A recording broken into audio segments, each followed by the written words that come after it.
Susie Dad's home. I play Lee Chandler, who is a father of 3, and there's a terrible accident, and he loses a bunch of his family. He's a guy who can't quite get around the tragedy that's happened to him. And I think you see that manifested in many different ways. The simplicity with which he leads his life, the tension and the anger that he carries.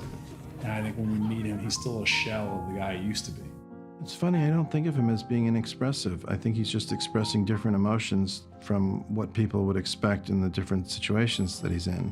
For instance, he shows up at the hospital and his brother's passed away, and he's very upset, but he's upset in a different way from how the other people there expect. Hey, Lee. Is he dead? His brother's best friend, who's played by C.J. Wilson, is there, and he's weeping. And you can tell that Lee is also upset, but you cannot tell in what way. There's something weird and wrong with the way he channels his feelings. Okay, yeah, we've got to talk about the boat and the website and all that. Sure, I'm around. You learn eventually that it's because he's trying to hold them at bay because they're just too much for him. So to me, the character is extremely active and very expressive. He's working all the time at things that the rest of us don't have to work at. Casey can make you really feel all the levels of what's happening with the characters that he's playing.